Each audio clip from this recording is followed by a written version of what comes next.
بسم الله الرحمن الرحيم maanta halkan waxaan u fadhinaa bandhigii buuggii walaalkeen Axmed Cawil Dirir oo ahaa xaquusan runtii akhrisku sidiisaba aad buu muhiim yahay ilaahayna waa tuu lagu amray iqra kelmadii ugu horeysan iqra ahayd runtii buugga wuxuu soo xasuusiyay buug kale muhiimaddu ay leedahay kelmadan uu doortay walaalkay runtii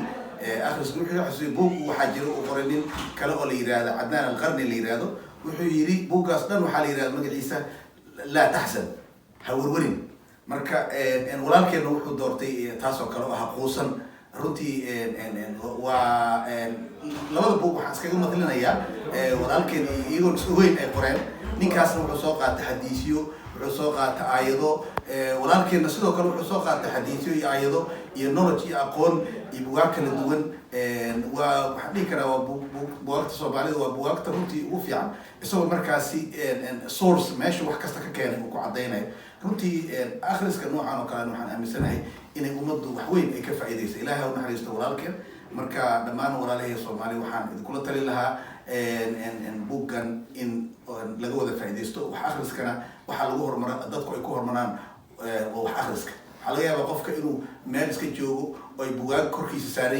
saaran yihiin macnaha ay beela ay saaran yihiin isla markaas uusan akhrisan laakiin halkaasi ay waxyaabo fara badan kaga soo socdaan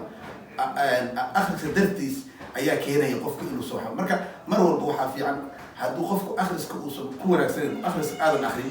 saynka xataa waxyaabaha adduunka maanta waxaa la yidhahdaa informational macnaha waxa waaye society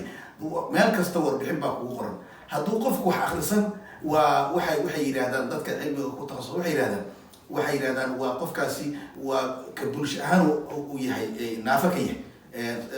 social handicap ay yidhahdaan علشان wuxuu noloshiibu wuxuu ka yahay taas marka ilaahay markuu lagu leeyahay kitaabkaaga macnaha akhriso kitaabka quraanka inaad akhriso waa muhiim inaad akhriska marka lagu leeyahay ilaahay iqra markuu yiri cilmi oo dhan wuxuu ku jira iqra wax akhri marka aan dhamaantii ka wada faa'iideysano buuggaana qofka hore wax u akhri jirin buuggaana akhriya mana jiro qof intuu akhriska bilaabay hal buug hore ka akhrinay dadka buugaagta akhriya weekii ama maalmo ku akhriya hamoodin inay hal mar wada akhriyeen waa buugga waa sida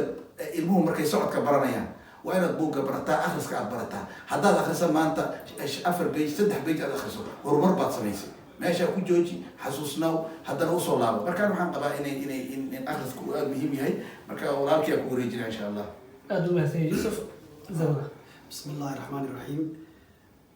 marka hore waxaan ka bilaabayaa ilaahay ha u naxariisto qoraalkii buuggan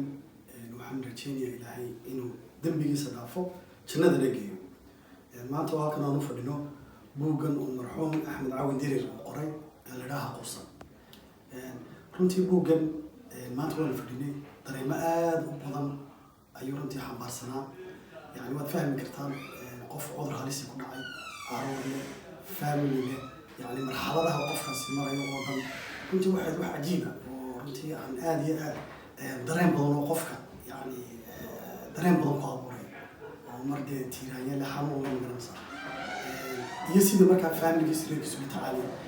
waxyaalaha cajiibka runtii aan la yaabay wax weeyaan wuxuu ku dhiirigay buug hore oo runtii uga taga mataqaanaa dadkii ka dambeeyay ama dadka afka Soomaaliga ku hadla waayo aragnimadiisii iyo marxaladii kala duwanaa ee uu la soo maray ومحش آدي مهمة وحنا runtii aan qabaa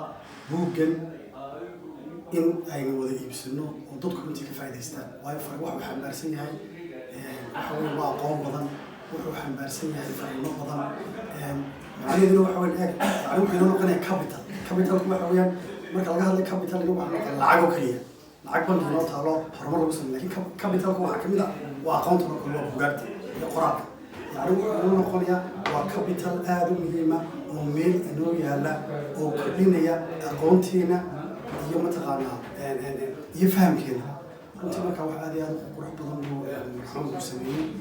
إلى إنه واحد قبر إنه كجزاز إنه منا إنه كنت صالة هذا وإنه إن حتى كبيرنا إنه قرار إنه واحد كابيتال يعني بتقول إنه تقانا ومرة يدك كبيرة